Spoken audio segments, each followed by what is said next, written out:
Bruno Fuchs, bonjour. Bonjour. Et bienvenue, député modem de la 6e circonscription, si je ne me Exactement. trompe pas, du Haut-Rhin. Il doit faire chaud d'ailleurs là-bas. Il fait très chaud, comme ici d'ailleurs. Partout. Dans un climat où on a vu récemment des lois sur l'écologie être repoussées ou des mesures sur l'écologie être retardées, je pense aux ZFE. Il y a une sorte de hiatus entre l'attitude des parlementaires et la réalité écologique. Non, d'abord, parce que la réalité écologique est quelque chose de moyen, de long terme, et ce n'est pas les ZFE qui sont plutôt destinés à la qualité de l'air, plutôt qu'au réchauffement. Même si quand il fait très chaud, on a souvent des problèmes de pollution. Mais l'origine, en tout cas, le point de départ de la réflexion, c'est plutôt la qualité de l'air, et donc c'est des questions de santé avant d'être des questions écologiques. Et puis les ZFE ne sont pas complètement encore éliminés, puisqu'il y a un passage au Sénat, et que dans un texte, c'est un ensemble de choses. Donc on vote un ensemble dans lequel il y a parfois des choses qui vous irritent, mais vous faites la balance entre ce qui est positif et négatif. Donc si vous votez pour, c'est pas forcément sur l'ensemble du texte. Vous contestez cette idée que l'opinion devient moins écolo, parce que d'abord ça coûte cher la transition écologique, et que du coup la représentation nationale va dans le sens de l'opinion et freine la transition. Oui, on peut dire les choses comme ça, mais je ne pense pas que fondamentalement on soit moins écolo, sauf que ça fait beaucoup d'efforts et que on a cette formule, fin de la vie, fin du monde, fin du mois, oui, bien sûr. Donc du coup, il faut arbitrer entre les deux. Il y a des séquences, il y a des cycles. On voit bien qu'il y a des cycles, et là on a un cycle plutôt d'efficacité. Et puis il faut quand même, moi, je fais ce que je peux personnellement et politiquement pour qu'on pousse très très vite sur les questions de climat.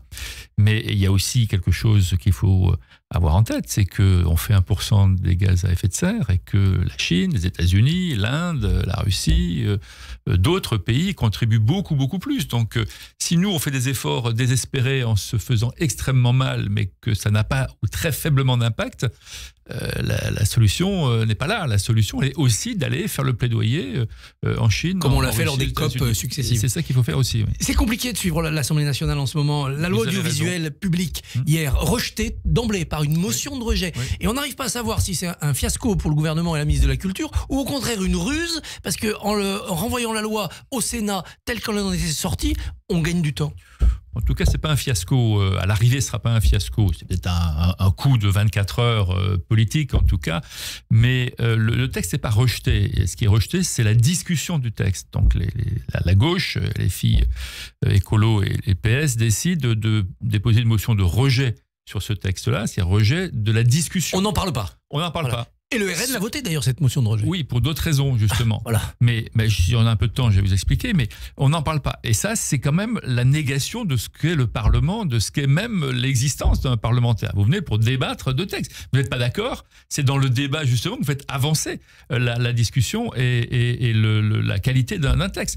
Ne pas débattre, c'est un non-sens. Je veux dire, bon, c'est ce que font souvent et les filles d'une motion de rejet. Là, c'est le cas.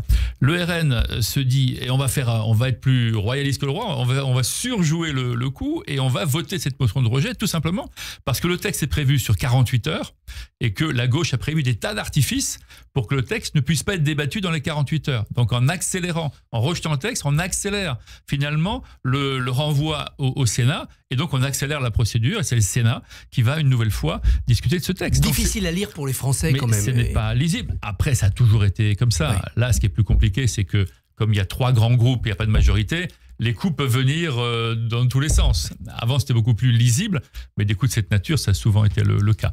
Mais à l'arrivée, le texte va être débattu au Sénat, il reviendra à l'Assemblée, et il y aura donc un texte, bien sûr, et plus rapidement, parce qu'on va éviter les 48 heures de faux débats à l'Assemblée. Et d'amendements et d'obstructions.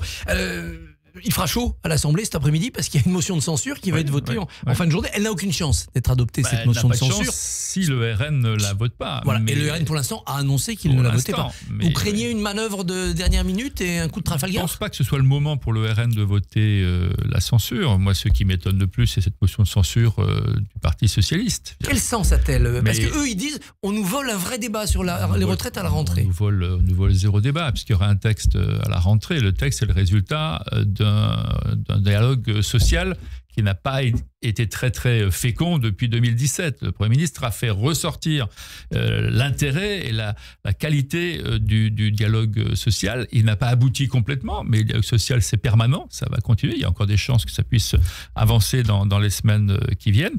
Et donc quand on est au PS, qu'on a fait voter la loi Touraine, 43 annuités de cotisation, c'est-à-dire qu'aujourd'hui la moyenne, vous rentrez sur le marché du travail à 22 ans et 7 mois en moyenne. Après, sur les régions, c'est plus ou moins. Plus 43, ça fait 65. Ça fait 65, ouais. Voilà. Comment on peut aujourd'hui revenir à 62 ?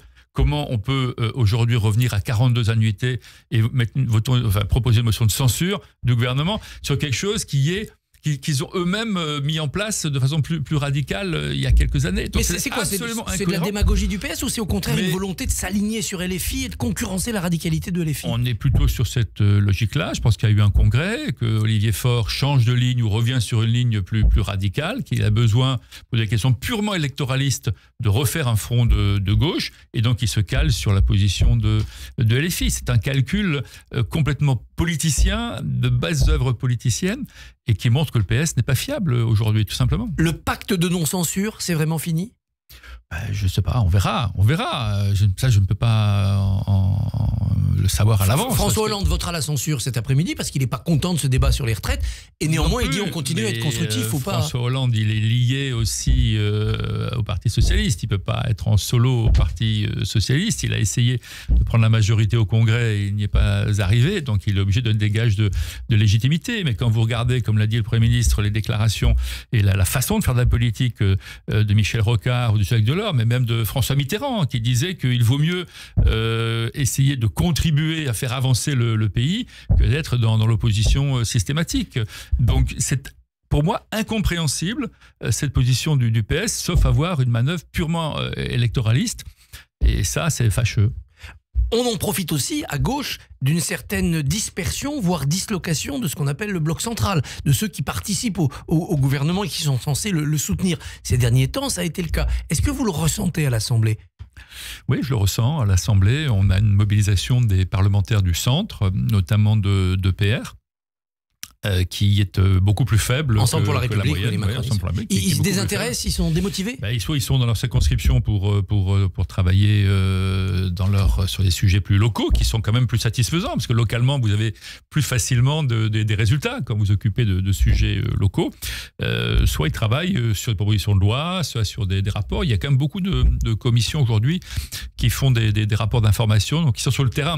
Il n'y a pas que le travail à l'Assemblée, aussi il y a beaucoup de travail sur le terrain, de contrôle de l'action du gouvernement et de rapports d'information pour comprendre un sujet et faire des propositions justement pour changer un grand thème de la société française. Il peut se remobiliser, ce bloc, notamment en vue du débat budgétaire ? Il doit se remobiliser. Pour cela, il faut que le Premier ministre les mobilise également. Mais il doit se mobiliser, sinon, effectivement, la vie politique n'est plus compréhensible. Vous êtes électeur, vous avez donné votre confiance à un certain nombre d'élus, ils doivent se mobiliser dans le sens pour lequel ils ont été élus. Donc cette mobilisation, elle est indispensable.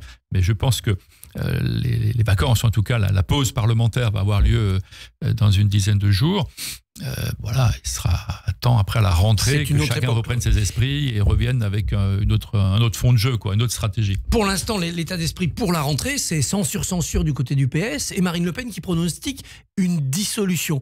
On entend même des voix, y compris au sein du gouvernement, dire notre temps est fini, on sait qu'on est en sursis, ça se terminera avant la fin de l'année. Oui, moi je ne comprendrais pas une nouvelle dissolution, parce que déjà l'Assemblée est ingouvernable comme ça, ou très difficilement, sauf à faire des efforts de compréhension, ce que font les Allemands, ce que font les Hollandais, ce que font les Suisses. Il y a très peu de pays européens dans lesquels il y a une majorité absolue d'un parti qui gouverne.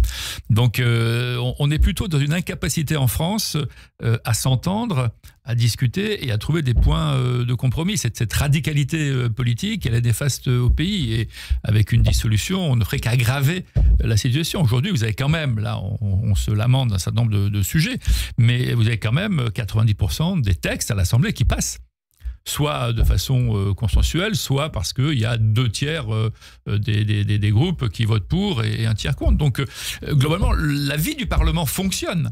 Elle fonctionne moins rapidement, moins bien, et sur les grands sujets politiques, il y a des crispations Et on le voit avec le Parti socialiste et sa motion de censure, parce qu'on surjoue en fait la posture politique. Mais en réalité, c'est un Parlement qui fonctionne, qui sait fonctionner. Parlons maintenant des affaires étrangères, puisque vous présidez Bien la sûr. commission. Est-ce que vous croyez au pronostic de Donald Trump? On peut aller très vite vers un accord de cessez-le-feu à Gaza, pourvu que le Hamas accepte les conditions, c'est-à-dire exil les dirigeants et restitution des otages. Ou est-ce que c'est encore un effet de manche?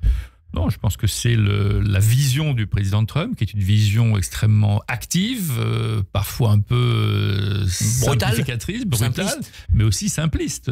Voilà, c'est une vision simpliste et souvent improvisée. Donc l'intention est bonne, mais il ne voit pas la complexité des choses, il ne voit pas comment l'ensemble des acteurs sur le terrain réagissent et comment ils réagissent dans la durée. Ce qui est valable aujourd'hui, on voit bien que dans la durée, ça peut évoluer. Donc cette position, je pense qu'il est sincère en disant ça. Je ne suis pas sûr que la subtilité sur le terrain fasse qu'il n'y ait pas des modes de pensée un peu moins simples, un peu moins 1-2, avec des gens un peu plus retors et complexes dans leur façon de penser. Y compris Benjamin Netanyahou, Y compris Benjamin Netanyahou, qui a intérêt à prolonger la guerre. y compris le Hamas, voilà, y compris un certain nombre d'acteurs qui ont besoin de continuer à avoir, ils vous disent blanc un jour, rouge le lendemain, noir le surlendemain, donc ce qui n'est pas la façon de voir du président Trump. Avec néanmoins une situation qui s'est clarifiée, ce qu'on a appelé la guerre des 12 jours, l'affaiblissement de l'Iran, ça doit permettre une avancée. Est-ce qu'on joue assez sur ce levier? Je pense que l'avancée, elle est quand même réelle. On va quand même vers un point d'atterrissage, peut-être pas exactement celui que veut le président Trump, mais il y a quand même, depuis le 7 octobre, vous avez quand même le Hamas qui est extrêmement dévitalisé, vous avez le Hezbollah qui n'est pas encore désarmé, mais qui peut en passe de l'être. La gouvernance de la Syrie a été recomposée, et donc il était logique, après avoir démanteler, ou en tout cas commencer à démanteler une partie des proxys de l'Iran, de s'attaquer au mal lui-même, c'est-à-dire à l'Iran lui-même. Donc il y avait une logique aussi stratégique qu'Israël a suivie. Après, la question du droit international est une autre question, mais la logique, en tout cas, on la comprend. Et une fois qu'on arrive à résoudre la question de l'Iran, eh bien là, effectivement, il y a une nouvelle donne qui se fait au Proche et au Moyen-Orient. Elle ne sera pas exactement celle du président Trump, mais il y a une nouvelle donne qui apparaît bien évidemment. Mais je pense que l'atterrissage sera un peu plus lent que ce que souhaite le président Trump. Est-ce qu'Israël a tort de résister sur l'ouverture à l'aide humanitaire à Gaza? Je pense que c'est une...